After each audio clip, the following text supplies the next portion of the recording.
Perkenalkan, nama saya Zarvaneda Pratista dari S1 Sistem dan Teknologi Informasi STITB. Pada kali ini saya akan membahas mengenai JPEG decoding proses, yaitu khususnya di decoding JPEG dengan MATLAB. Berikut merupakan UAS dari Sistem Multimedia II3150. Pertama, kita tentu udah tahu nih apa itu JPG. Nah, aku mau jelasin lagi. Jadi JPG atau Joint Photographic Expert Group itu suatu standar format file yang buat menyimpan foto digital nih. Jadi kita pasti udah pernah memfoto atau kayak melihat foto atau menerima foto dari orang. Nah, ini banyak juga yang pakai format JPG. Nah, JPG ini bisa memberikan detail gambar yang tinggi nih kalau kita misalnya pengen gambar kita HD atau misalnya gambar kita bagus nih, kita bisa pakai JPG dengan detail gambar yang tinggi. Tapi JPG ini juga bisa dikompresi, jadi ukurannya lebih kecil. Misalnya kita mau ngirim ke orang lain, tapi kalau misalnya filenya kan kegedean, itu nanti susah dan lama gitu ngirimnya. Nah, si JPG ini bisa dikompresi, jadi ukurannya bakal lebih kecil dan bisa dengan mudah kita transfer ke orang lain gitu.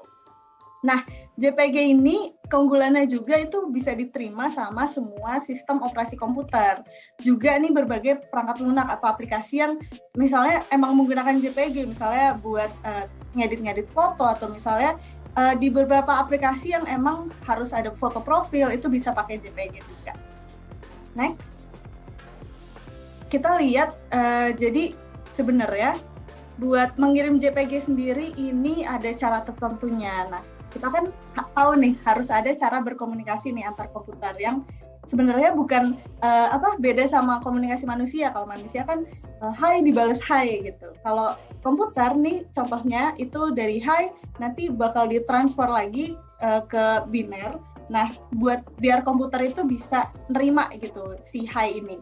Nah, nanti di komputer ini di penerimanya bakal dikonvert lagi ke high lagi. Jadi buat pesan awal sama pesan akhir nanti bakal sama, tapi tengah-tengahnya itu ada file yang bisa dideteksi sama komputer nih.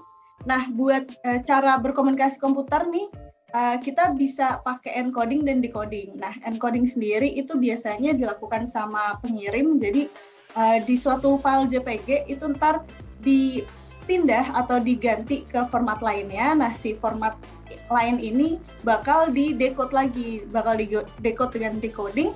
Jadi si penerima itu bisa menerima file asli yang dikirim oleh pengirim. Gitu. Mungkin kita akan bahas lebih lanjut tentang decoding. Jadi khususnya lebih detailnya lagi, decoding itu merupakan proses pengembalian data dari proses encoding. Jadi sehingga nanti kita bisa ngelihat atau si penerima itu bisa melihat data dari si pengirim yang aslinya. Jadi nggak ada bedanya gitu. Nah, ini yang saya kasih tahu sebelumnya juga, decoding biasanya dilakukan oleh si penerima pesan. Nah, decoding sendiri ini sebagai converter dari digital ke analog nih. Buat aplikasinya sendiri untuk decoding JPEG itu ada beberapa sebenarnya. Cuma salah satu yang akan saya highlight dan akan saya jelaskan di sini adalah dengan MATLAB. Oke, next. Jadi kita akan masuk ke penjelasan menggunakan MATLAB untuk decoding JPG. Nah, di atas ada contoh dari aplikasi MATLAB-nya. Nah, buat informasi awal untuk penjelasan ini, yang pertama itu kalian harus install MATLAB dan beberapa add-on di dalamnya. Nah, add-on-nya ini sebenarnya bisa di-download sepanjang keberjalanan dalam decodingnya. Jadi mungkin nanti juga bisa di-install ya. Tapi yang pertama harus wajib dilakukan adalah menginstal MATLAB-nya. Yang kedua, kita tentu harus melakukan encoding JPG terlebih dahulu di file yang bersangkutan, file yang sama. Jadi untuk melakukan decoding kita harus sudah melakukan encoding terlebih dahulu. Nah, proses yang ketiga itu proses decoding ini yang akan saya jelaskan akan mengambil 8x8 makroblok untuk sampelnya. Oke, next. Nah, yang pertama, tahap pertama dulu kita akan mendapatkan hasil encode nih. Misalnya dari DC-nya adalah min 44 dan AC-nya 200, 100 dan seterusnya. Nah, hasil encode ini akan dipetakan menjadi gambar yang di bawah ini. Jadi kayak bakal jadi tabel gitu. Jadi min 4, min 44, terus 2, 0, 0, 1, 0, dan seterusnya. Nah, petaan ini tuh akan dipetakan secara zigzag seperti yang sudah saya gambarkan di atas. Dan nilai DC itu nilai tabel yang paling kiri atas nih. Jadi dari min 44 kita pindah ke kanan, yaitu ke 2, lalu ke kiri bawah ke 0, lalu turun 0 lagi, lalu ke kiri atas di 1, dan seterusnya. Nah, ini akan dipetakan secara zigzag sehingga menjadi tabel seperti berikut. Nah, hasil encode yang tadi akan menjadi hasil encode nih. Hasil encode ini itu sebuah variabel yang bisa diganti-ganti namanya. Sebenarnya ini untuk penamaan tabel aja di MATLAB gitu.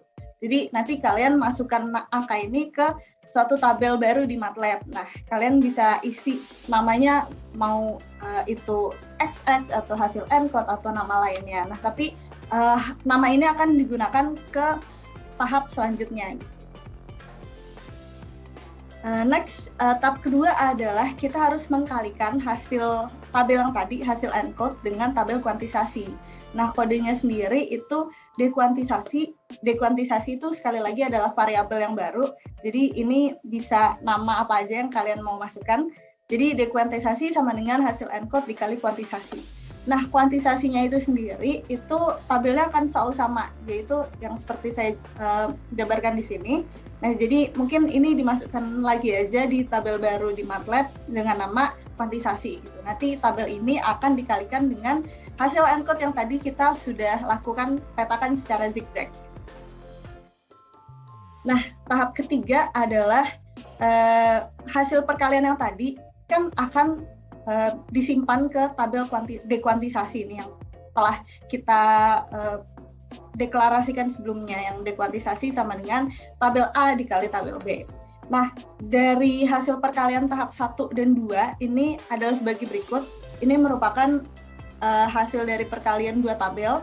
Nah, yang di atas ini merupakan penggambaran dari tabel sekarang ini, tabel dekuantisasi. Nah, bisa kita lihat bahwa di bagian paling kiri atas ini menjorok sendiri, jadi tinggi sendiri, sementara yang lainnya itu hampir 0 atau ya paling cuma ada 22 dan 12 gitu.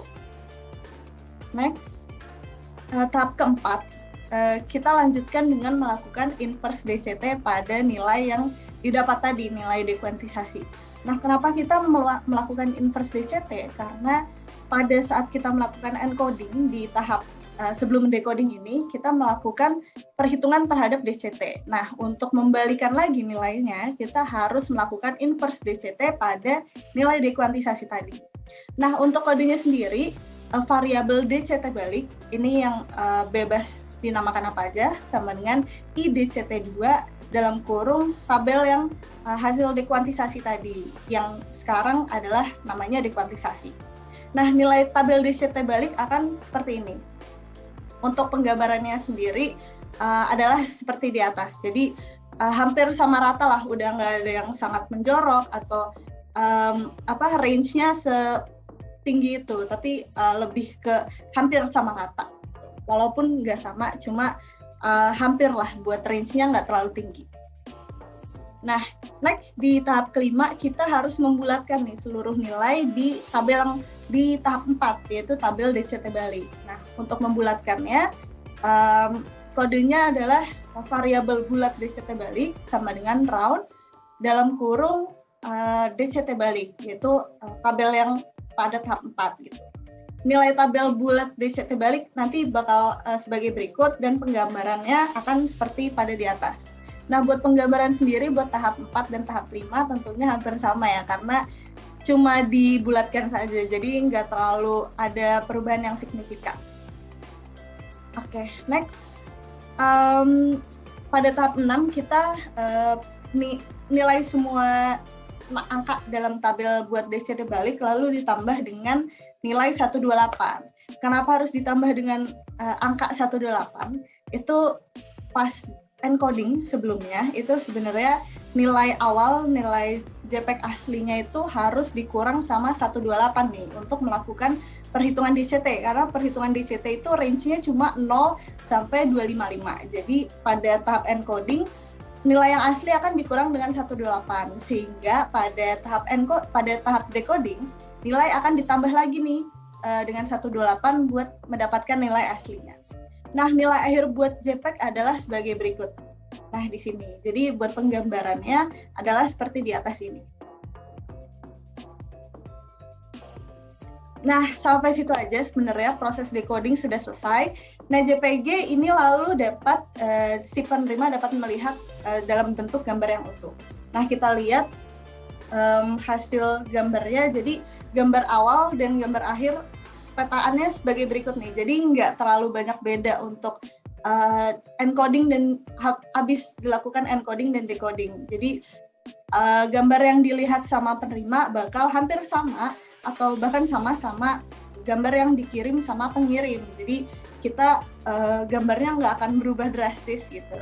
Tapi kita lakukan encoding dan decoding untuk bisa mengirim gambarnya atau kayak bisa mengkompresi gambarnya. Jadi dapat dilihat nih, emang hampir tidak ada perubahan signifikan.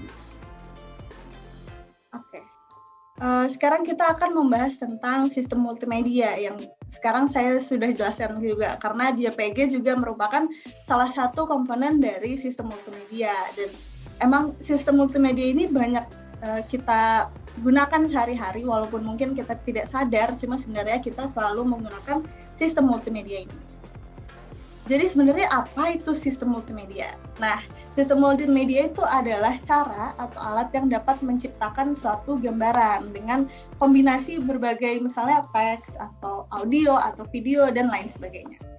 Nah, sebenarnya kenapa sih kita harus mempelajari sistem multimedia ini? Karena sistem multimedia ini harus dipelajarin biar bisa terus berkembang nih. Jadi nanti di masa depan atau kayak ke depannya kita akan bisa semakin memudahkan kehidupan manusia, misalnya dalam pengiriman informasi atau misalnya membantu kegiatan manusia sehari-hari. Jadi ini penting banget untuk dipelajari. Nah, untuk siapa yang diuntungkan dengan sistem multimedia ini, sebenarnya hampir seluruh orang di dunia itu udah diuntungkan dengan adanya sistem multimedia ini, karena di seluruh belahan dunia sekarang udah ada internet, jadi bisa melihat gambar atau teks atau video di internet. Terus kita juga sekarang bisa mendengarkan musik dengan leluasa, lalu bisa melihat gambar yang dikirim sama orang atau yang kita bisa mengirim gambar juga gitu. Dan sebenarnya kapan sih sistem multimedia ini bisa digunakan? Nah, untuk sistem multimedia ini itu bisa digunakan kapan aja, terutama tapi saat orang itu ingin mengirim atau menerima informasi. Jadi ya sebenarnya bisa digunakan 24/7 lah istilahnya, karena sekarang udah ada internet juga kan. Oke, next. Sebenarnya di mana sistem multimedia digunakan? Sistem multimedia ini bisa dilihat nih di berbagai perangkat elektronik seperti smartphone, kayak hampir seluruh orang sekarang udah punya smartphone ya, sama laptop. Nah, kita bisa lihat sistem multimedia ini di sini. Atau misalnya di televisi nih, itu juga ada sistem multimedia dan beberapa perangkat lainnya juga. Nah, untuk manfaat sistem multimedia untuk kehidupan ini bagaimana sih, Kak? Sebenarnya banyak banget ya manfaat sistem multimedia buat kehidupan. Yang pertama itu bisa membantu manusia untuk mengirim dan menerima informasi lebih mudah, terus juga bisa mempermudah proses pembelajaran, lalu mempermudah cara belanja dengan online shopping juga, karena kita kan jadi ada fotonya, jadi ada tulisan deskripsi dari produknya dan lain sebagainya. Lalu juga bisa memudahkan pekerjaan manusia dan lain sebagainya. Nah, jadi berikut merupakan presentasi dari kami. Terima kasih sudah melihat. Dadah.